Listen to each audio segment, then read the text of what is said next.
Assalamualaikum warahmatullahi wabarakatuh. Alhamdulillah wassalatu wassalamu ala sayyidina Rasulillah wa ala alihi wa sahbihi wa mawalah. Nawaina ta'allum wa ta'lim, tadzakkar wa tadhkir wa nafa'ul intifa' wal ifada wal istifada wal hatta ala tamassuki bi kitabillah wa sunnati Rasulillah wa du'a ilal huda والدلالة على الخير ابتغاء وجه مرضاته وقربه وثوابه سبحانه وتعالى. Alhamdulillah, berkat izin dari Allah Subhanahu wa taala kita dikumpulkan dalam perkumpulan yang insyaallah mendatangkan keberkahan, rahmat, inayah dari Allah Subhanahu wa taala, dan ini merupakan nikmat kita bisa berkumpul di dalam perkumpulan yang insyaallah mendatangkan kebahagiaan untuk kita dunia serta akhirat. Terlebih lagi ayolah ahbab, kita duduk bersama-sama di tempat ini untuk mengkaji daripada syariat Allah, ajaran yang diajarkan oleh Nabi besar Muhammad sallallahu alaihi wasallam, khususnya dalam penghambaan diri kepada Allah Subhanahu wa taala. Dan dijelaskan ayuhal mukmin bahwasanya kita ditugaskan oleh Allah Subhanahu wa taala hanya untuk menghambakan diri kepada Allah. Itu adalah tujuan utama kita diciptakan Allah.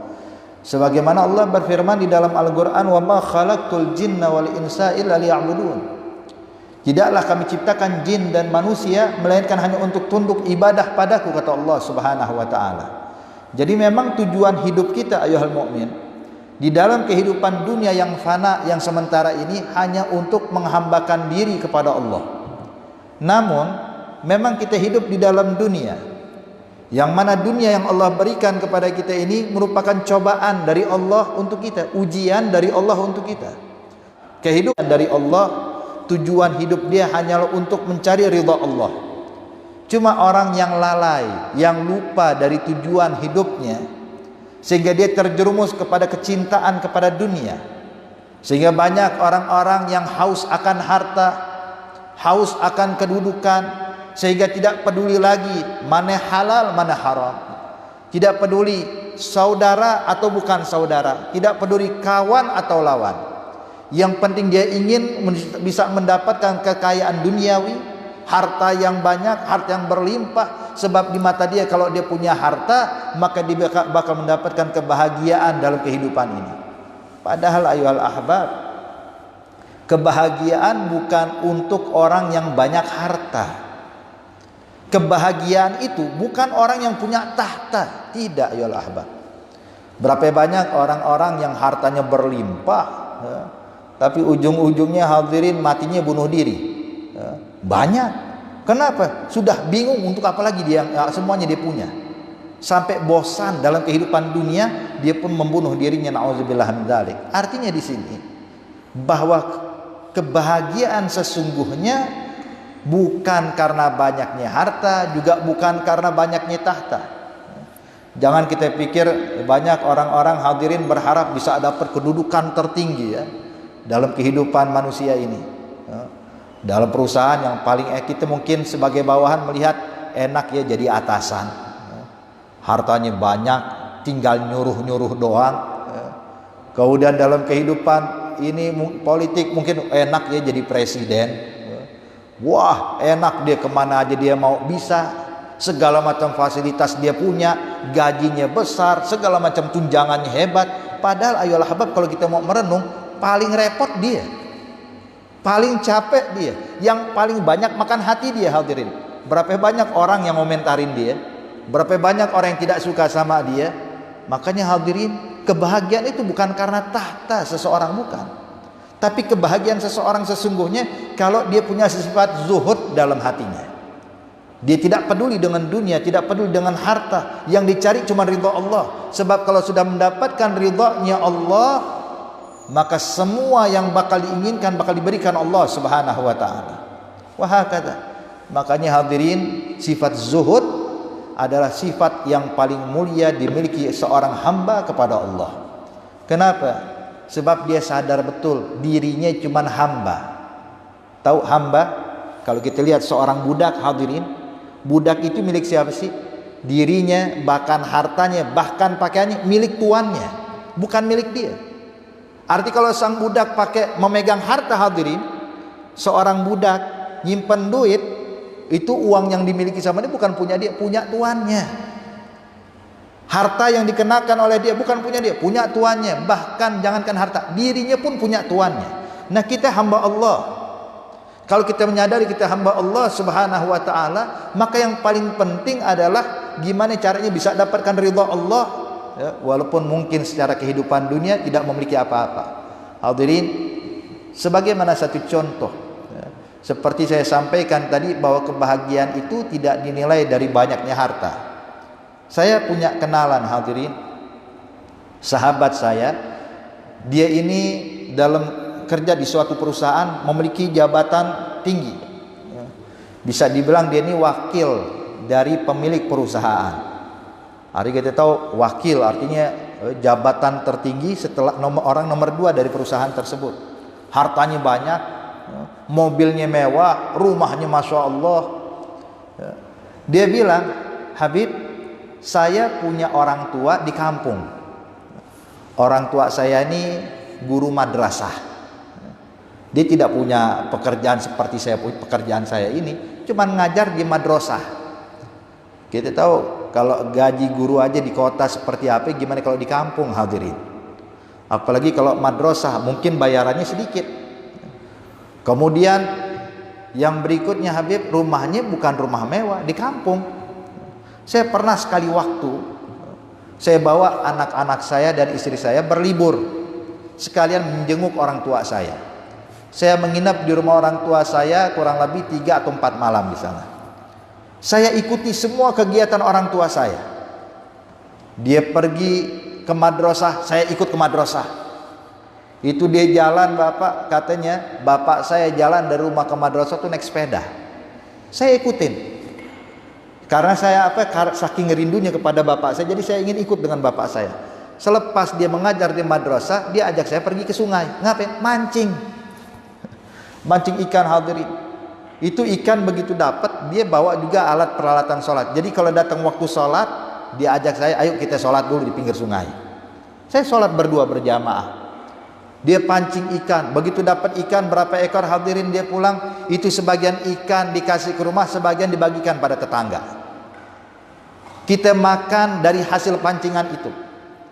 Subhanallah, begitu dia lelah, dia tidur di atas balik kayunya yang disiapkan di depan rumah kami. Dia tidur dengan nyenyaknya sampai ngorok. Terus terang kata orang ini bilang, Beb, terus saya mandang orang tua saya, tadinya saya kasihan betul kehidupannya kayak begini, tapi ternyata dia rasakan nikmat luar biasa. Tidur begitu nyenyaknya. Sedangkan saya tidur di rumah yang mewah, karena pekerjaan banyak ini dan itu, kadang-kadang tiap malam diteleponin, harus ke kantor, harus urusin ini dan itu. Tapi subhanallah, orang tua saya dengan nyamannya, dengan bahagianya, tidak ada mengeluhnya. Hasil yang didapatkan walaupun sedikit tapi bahagia. Tidak ada repot, tidak ada permasalahan dalam urusan kehidupannya. Nikmat hidupnya. Maka di situ saya sadar bahwasanya kebahagiaan bukan karena banyaknya harta. Justru kalau mau dinilai, orang tua saya lebih bahagia dari saya, lebih senang hidupnya dibandingkan saya. Saya justru kadang-kadang ngiri melihat dia. Dan ini terbukti, hadirin yang dimuliakan Allah Subhanahu wa taala. Sebagaimana pernah dikisahkan, ada satu orang yang memiliki harta berlimpah. Dia punya toko di pasar bukan satu, banyak. Pelanggannya banyak. Hingga akhirnya, hadirin, itu kadang-kadang dia nyatet bon saja di pasar tuh nggak sempat, sampai dia bawa tuh bon hasil pekerjaannya dibawa ke rumah. Itu sekali waktu ketika dia bawa itu bon yang begitu banyak untuk dilanjutkan pekerjaannya di rumah, sang istri di rumah udah nungguin, udah nyiapin makan malam. Kemudian begitu harapannya begitu suami pulang bisa makan malam bersama, makanan masih hangat. Subhanallah, sang suami waktu nyampe rumah langsung sibuk dengan pekerjaannya. Sampai sang istri bilang, Pak, makan dulu. Dibilang nanti, pekerjaan masih banyak. Sampai itu makanan dingin. Ketika makanan dingin, kata sang istri, aku hangatkan lagi. Dipanasin lagi. Begitu dia panas, dia bilang lagi, Pak, makan dulu. Dibilang ya sebentar lagi. Maka sang istri nungguin sampai sang suami udah kelar baru makan bersama. Itu makanan udah kagak enak hadirin. Setiap hari sang istri ngadepin kayak begini. Sedangkan tetangga sang orang kaya miskin. Orang miskin tidak punya apa-apa hadirin. Rumahnya gubuk, tapi selalu terdengar tawa dan canda dari suami istri di rumah tetangga yang miskin ini. Sampai istri sang kaya ini iri. Kok bisa sih bahagia banget hidupnya padahal nggak punya harta apa-apa. Tapi kita yang punya harta mewah, punya pekerjaan, kelihatannya orang paling senang, paling bahagia, ternyata kagak. Justru sebaliknya ini tetangga yang miskin ini begitu bahagianya. Sampai sang istri kaya ini pun iri. Kemudian bilang sama suaminya, dia bilang, suamiku, tetangga kita kasihan ya, miskin, kagak punya apa-apa. Mata pencaharian dia suami cuma nyari kayu bakar di hutan, kemudian dijual di pasar. Maka alangkah baiknya kalau kita ini kasih bantuan kepada dia. Kata sang suami, ngasih bantuan gimana? Pekerjakan suaminya bersamamu, biar dia dapat gaji lebih besar, kehidupannya lebih layak, dan pekerjaan engkau dibantu sama dia. Kata sang suami yang kaya ini, kalau gitu baik. Datang ke rumah tetangga, dia bilang, tetangga udah mulai besok ente ikut ane ke pasar, nggak usah cari kayu bakar, ane kasih ente gaji lebih banyak dibandingkan ente cari kayu bakar, saya bayar ente 5 kali lipat. Sang miskin nengok sama istri, gimana? Kata sang istri, kesempatan, ambil bang, harta bisa bertambah, kenapa ragu, ambil. Maka sang suami ikut kerja di pasar. Hari pertama hadirin, pulang malam, biasa siang udah pulang jual kayu bakar, sekarang istri nungguin di rumah sampai malam baru datang. Begitu datang muka cemberut, bawa tumpukan bon hadirin, sebab bagi dua sama orang kaya tadi. Sang istri ngomong, bang makan dulu, ntar dulu banyak kerjaan. Mulai cembur, dia ajak ngomong sedikit ngomel, perut marah, emosinya naik. Akhirnya kata sang istri, la haula wala quwata illa billah, pekerjaan kayak gini mending nggak bawa berkah. Dia ngomong ke suami, bang, mulai besok abang keluar dari kerjaan itu, ane lebih rela abang nyari kayu bakar di hutan, biar hidup susah tapi bahagia. Artinya di sini ayol ahbab, kebahagiaan itu bukan dari banyaknya harta. Cuman bukan berarti kita disuruh miskin semua dalam Islam, kagak. Bukan kita disuruh miskin dalam syariat Islam. Bukan kita dibikin, ayo orang Islam kalau pengen dekat sama Allah syaratnya susah dulu gitu, kagak hadirin. Mau jadi orang senang di akhirat, miskin dulu dalam kehidupan dunia, enggak. Nabi enggak ngajarin begitu. Cuman Nabi ingin memalihkan pola pikir kita. Kebahagiaan itu kalau anda bisa dekat dengan Allah, bukan sibuk dengan dunia. Makanya hadirin, ketika ditanya siapakah orang yang memiliki dunia beserta isinya, kata ulama orang yang memiliki dunia beserta isinya adalah orang yang zuhud pada Allah, zuhud pada dunia.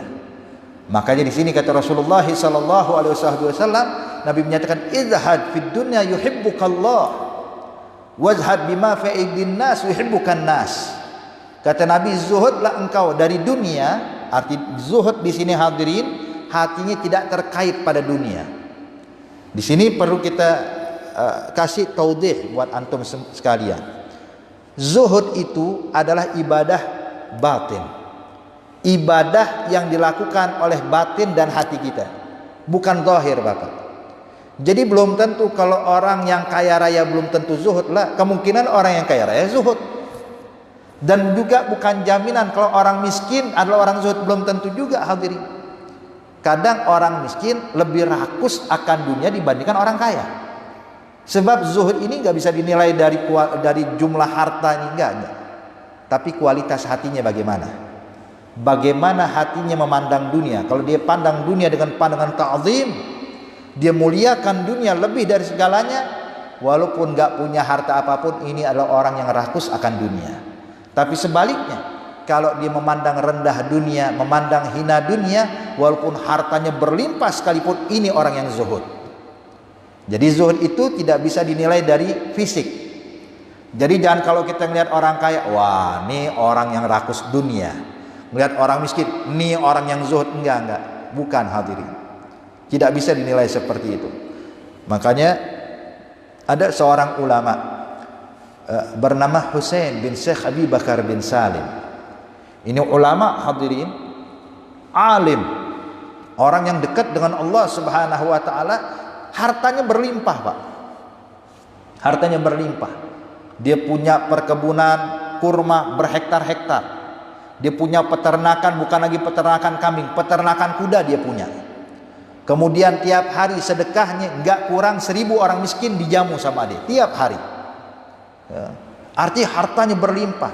Sampai ada satu orang agak ingkar sedikit pada dia. Dia bilang, ya Husain, terus terang aneh bingung sama ente. Katanya ente orang dekat sama Allah, dan aneh yakin itu ente dekat sama Allah. Saya nggak meragukan kesolehanmu. Cuman biasanya ya Husain, orang-orang yang dekat sama Allah kebanyakan miskin. Rumahnya gubuk, baju tambelan. Tapi ente subhanallah ya, ente orang soleh, ahli ibadat, punya ilmu luar biasa, tapi kok harta ente berlimpah sih? Apa kata beliau hadirin? Dia menjawab, ya fulan, sebenarnya aneh ini gak cinta dunia, tapi dunia yang cinta sama saya. Saya gak cinta sama dunia. Dia bilang terus terang, dunia ini yang kau lihat, harta saya yang berlimpah ini, itu tidak ada setitik pun dalam hati saya. Semua cuma ada dalam genggaman saya. Artinya apa? Kalau seandainya Allah mau cabut semua kekayaanku semuanya ini tanpa terkecuali, Allah musnahkan hartaku saat ini juga, tidak akan bergetar hatiku sedikit pun. Kenapa? Sebab cuma ada di genggaman tangan, bukan dalam hati. Kita hadirin nih kayak sekarang. Ini gelas diletakkan di sini. Kalau ini gelas ada di tangan kita, kita mau meletakkan dimanapun, ya, kita nggak merasa susah. Contoh, ini gelas saya taruh sini, kemudian saya pindahkan kemari, apakah saya menjadi susah, gelisah? Tidak. Tapi kalau ada dalam hati saya hadirin, ya, kesenggol dikit bingung kita. Contoh, bapak kalau punya duit 100.000 rupiah, ya, lagi datang ke masjid bawa duit 100.000, begitu pulang duit 100.000 hilang, kira-kira pusing nggak kita? Mikir, wah mana duit saya, jatuh di mana? Ini menunjukkan harta itu masih ada dalam hati kita. Kalau harta ada cuman di genggaman tangan hadirin, jangankan 100.000, semua yang kita miliki musnah, tidak akan bergeser sedikit pun, dan tidak akan bergetar sedikit pun hati kita. Cuman sulit memang, ya. Saya nggak mengatakan ini mudah. Makanya kalau orang udah mencapai darajatul zuhud, ya, ini orang yang paling bahagia. Makanya Husain pernah bilang, kata dia, kalau engkau ingin bukti saya ini gak cinta dunia, tapi sebaliknya dunia yang mencintai saya, dia bilang nanti tunggu waktu panen korma. Dia bilang, kenapa ya Husain? Nanti waktu panen korma saya bakal kirim semua hasil panen saya ke Irak.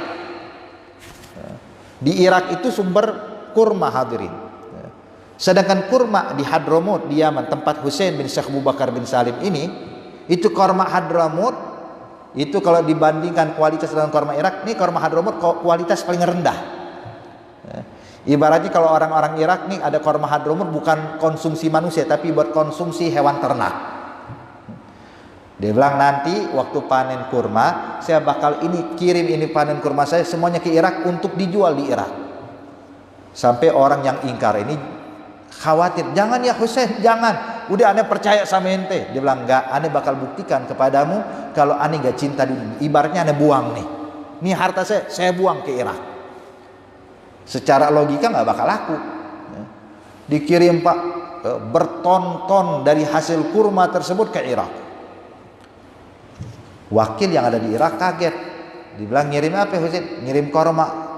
Dibilang korma apaan? Korma Hadramut. Dibilang iya. La haula wala quwwata illa billah. Korma Hadramut buat apa dijual di Irak? Nggak bakal laku. Tapi ini perintah dari ya sudah dagang. Bawa ke pasar korma hadirin. Jangankan orang nawar, nengok orang kagak. Kenapa? Korma Hadramut kualitas paling rendah di sana. Sampai akhirnya sekali waktu, setelah beberapa hari kemudian, di Irak tersebar wabah penyakit kayak COVID begini ya. Wabah hadirin. Cuman bukan COVID zaman dulu, nggak tahu apa wabahnya. Subhanallah, setiap hari itu beberapa orang meninggal. Jadi kalau seandainya orang kena di pagi hari, malam pasti meninggal. Kena di malam, pagi pasti meninggal. Artinya lebih dahsyat dari COVID ya. Sampai akhirnya hadirin ada satu orang teringat dia, ketika anaknya kena wabah penyakit ini, teringat dia pernah masuk pasar korma, ngeliat korma Hadramut, dibilang ini aneh. Pasti ada sesuatu nih. Dia berangkat ke pasar korma Pak, sebab dia udah putus asa, anaknya bakal meninggal. Datang ke pasar korma, dicari tuh orang jual korma Hadramut. Dia bilang, ya fulan, korma Hadramut ini punya siapa? Bilang, oh ini punya Husain bin Syekh Abi Bakar bin Salim. Siapa dia? Dia ini orang alim, orang soleh, ahli ibadat, dekat sama Allah. Oh, dia bilang, sudah, saya beli. Ya, kali aja ya, dengan dimakan korma orang soleh, anak saya bisa sembuh. Dibeli, hadirin, dikasih anaknya makan. Subhanallah, begitu dimakan sembuh. Ya. Begitu sembuh sang anak, itu korma yang masih ada sama dia, tetangganya sakit dikasih sembuh. Sehingga setiap orang yang sakit dikasih itu korma sembuh. Akhirnya balik lagi ke pasar korma. Dia bilang, ya fulan, gue lebih. Ente kira-kira mau nyenengin guru ente nggak? Husain bin Syekh Abu Bakar bin. Oh gue tak tomaan tentu. Sudah gini. Kalau ente mau, ane bantu jualkan. Ya. Saya berterima kasih banyak kepadamu. Saya bakal bantu jualkan kormamu, tapi dengan syarat. Apa itu? Jualnya jangan kiloan, jualnya butiran. Jualnya butiran. Berapa yang harus saya jual? Jual setiap butir dengan 1 keping emas. Bang, apa benar bisa laku? Bilang, tenang, saya yang jamin. Maka disebarkan kabar ke Irak, barang siapa yang pengen sembuh, beli korma di pasar korma, setiap 1 butirnya 1 keping emas. Laku, hadirin. Habis tuh kurma semua, tinggal kepingan emas doang. Sehingga begitu laku dalam waktu singkat, sekarang dibawa pulang ke Hadramut.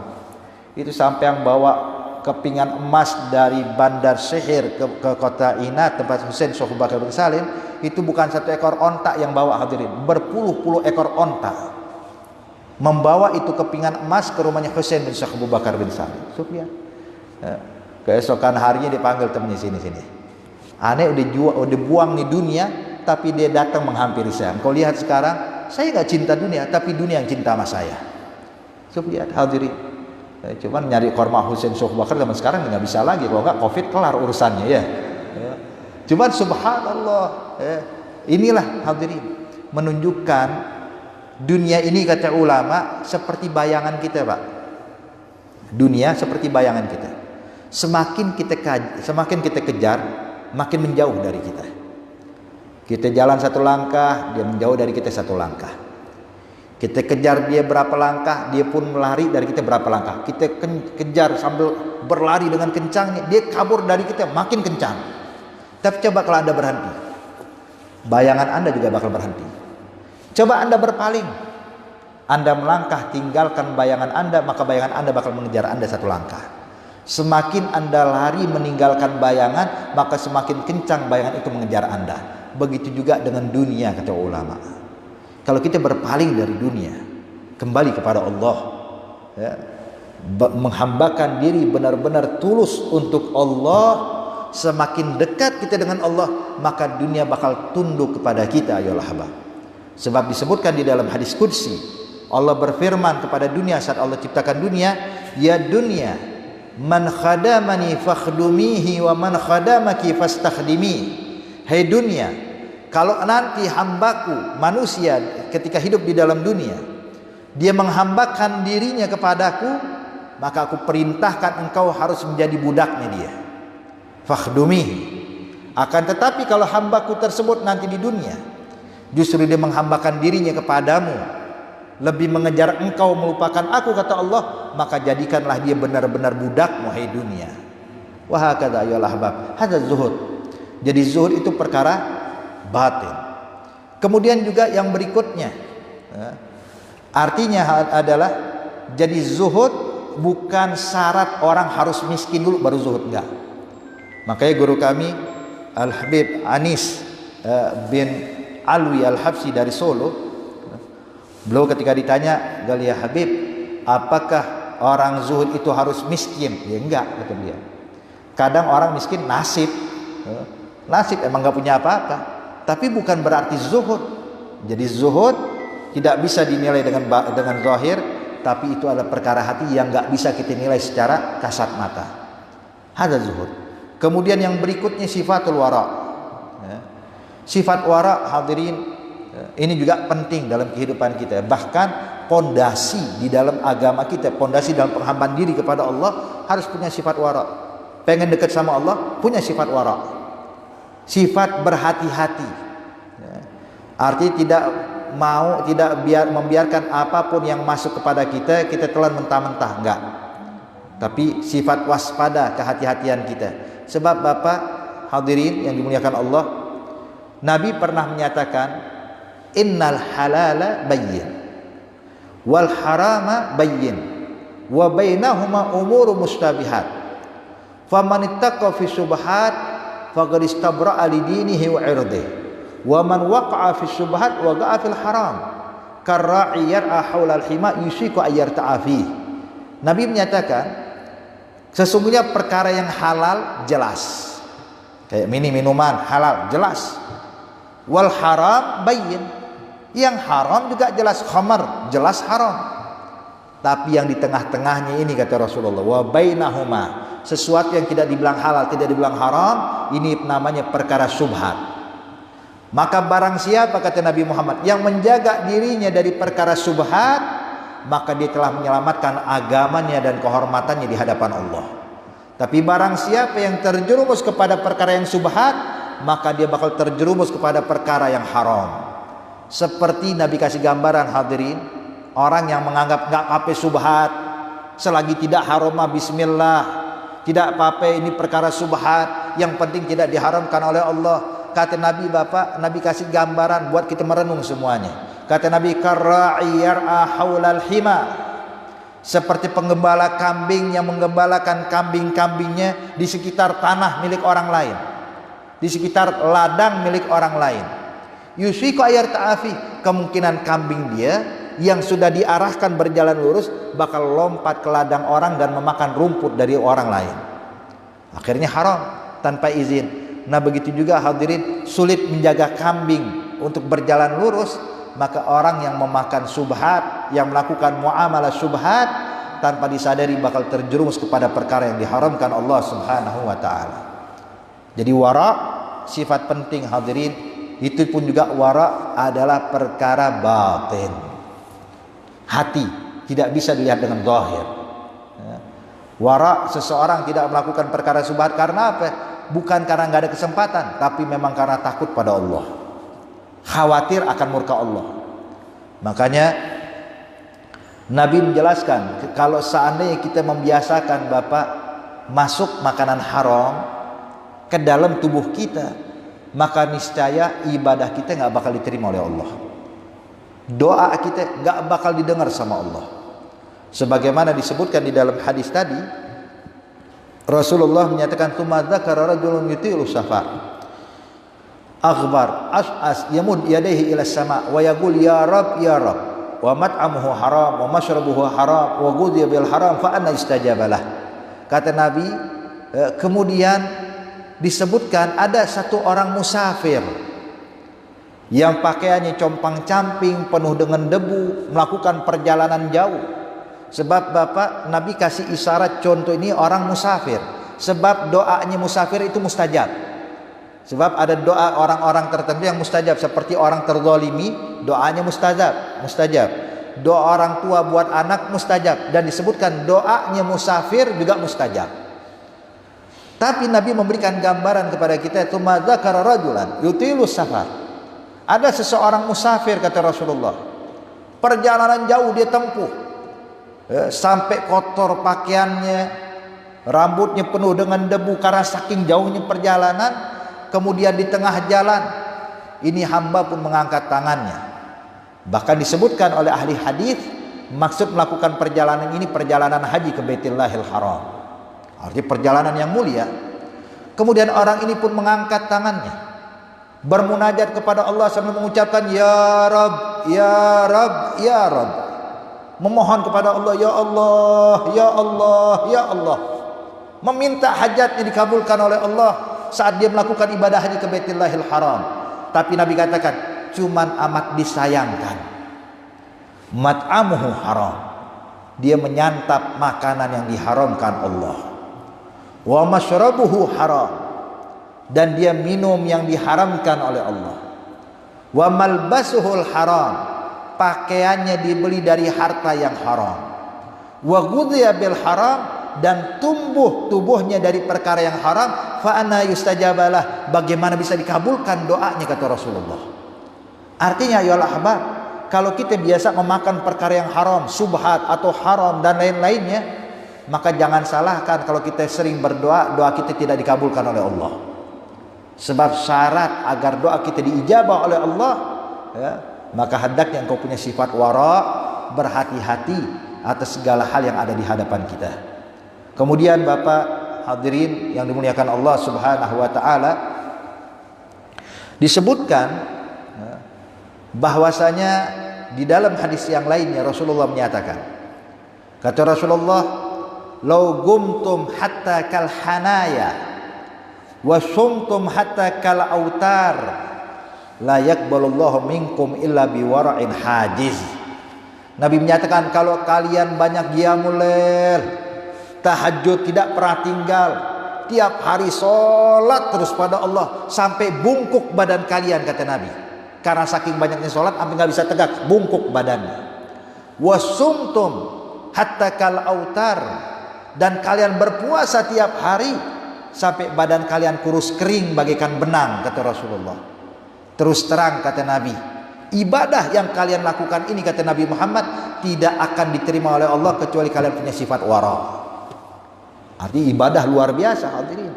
Cuman kalau kita tidak peduli yang halal yang haram asal masuk ke mulut kita, tidak peduli hal yang haram atau subhat masuk dalam ke harta kita, yang kita khawatirkan ibadah kita sia-sia di hadapan Allah. Sebab dinyatakan oleh ulama, oleh seorang ulama yang bernama Ibn Ruslan dalam kitab Safwatuz Zubatnya, wa ta'atun mimman haraman ya'kulu mislu bina'i fawqa maujin yuj'alu. Orang yang mengamalkan taat tapi tidak peduli haram masuk. Pakaian dibeli dari harta yang haram, tidak apa-apa dipakai buat sholat sama dia. Sedekah dari harta yang diharamkan Allah, artinya dia melakukan ibadah ketaatan pada Allah cuman menggunakan harta yang haram. Kata ulama, ini bagaikan seseorang yang ingin bangun istana di atas samudera. Dia bawa pakai kapal besar, perlengkapan kebutuhan bangun istana hadirin, betonnya, pasirnya, semennya, batu batanya, taruh di atas laut. Kira-kira bakal berdiri atau enggak itu bangunan? Enggak. Ditaruh tenggelam, taruh semen tenggelam, taruh besi beton tenggelam. Terus sampai kapan? Ibaratnya orang melakukan ibadah banyak cuman tidak satu pun nampak di permukaan, artinya tidak ada yang diterima sama Allah. Gara-gara apa? Gara-gara tidak punya sifat wara. Maka di sini wara yang sesungguhnya hadirin, bukan wara asal-asalan. Jangan sampai waraknya kita seperti waraknya Badui. Ada istilah orang Hadramut sana, dan jangan kalian memiliki sifat warak seperti waraknya seorang Badui. Gimana itu waraknya Badui? Jadi ada satu orang Badui ini Pak, kerjaannya itu ibadah di masjid. Sholat 5 waktu, nggak pernah tinggal di masjid. Sekali waktu habis sholat isya, pulang ke rumah, ngeliat temennya datang bawa kambing. Dia bilang assalamualaikum, disambut waalaikumsalam. Dia bilang fulan galabbaik, minta izin ya mau nyembelih kambing di rumahmu. Kata sang Badui, silahkan, cuman aneh kenapa nyembelih di rumah saya, kenapa nggak di rumah kamu? Dia bilang jangan, sebab ini kambing boleh nyolong katanya, kambing ini boleh maling. Astagfirullah, sudah ente nggak usah makan, saya cuma numpang nyembelih di rumahmu. Memang kambing siapa? Dia bilang kambing tetangga saya, makanya kalau saya nyembelih di rumah ketahuan, mendingan saya bawa ke rumah kamu biar nyembelih di rumahmu, biar nggak ketahuan sama tetangga.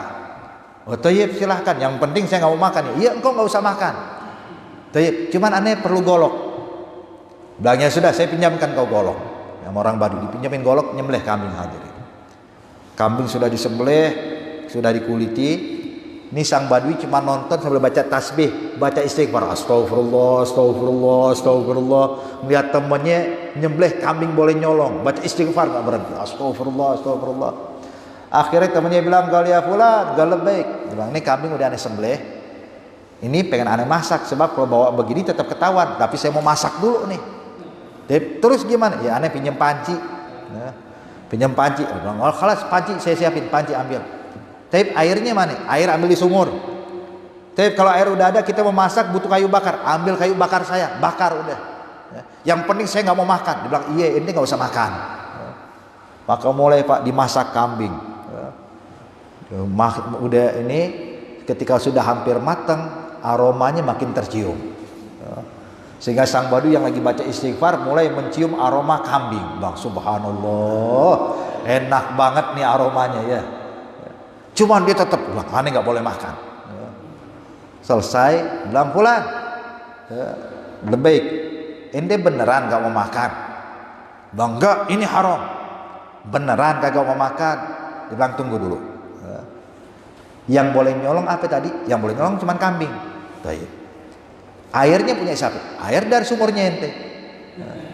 Pancinya ente kan ane minjam. Kayu bakar juga punya ente. Oh, kalau begitu yang boleh nyolong cuma kambingnya doang kan? Iya. Berarti yang haram cuma dagingnya, kuahnya halal berarti. Kalau gitu ane minta kuahnya aja. Dia bilang, kalau begitu nggak apa-apa. Dia ambil wadah Pak, mulai nih temennya nuangin kuah kambing. Temennya iseng digoyangin dikit, sehingga potongan daging jatuh ke wadah sang badui ini. Bilang tunggu sebentar. Dia bilang kenapa? Ini daging jatuh sendiri apa yang dijatuhin? Dia bilang jatuh sendiri. Oh, kalau jatuh sendiri halal katanya. Ini waroknya badui hadirin. Nah kadang-kadang kita begitu ya. Kita kadang-kadang ini haram. Ya gimana caranya biar jadi halal deh? Cari celah, cari jalan biar jadi halal. Nah ini kita hadirin. Makanya di warok yang sesungguhnya yang bisa mengangkat derajat kita di sisi Allah adalah warok yang benar-benar diajarkan Rasulullah, bukan waroknya badui. Insya Allah Allah berikan taufik hidayah bagi kita semuanya.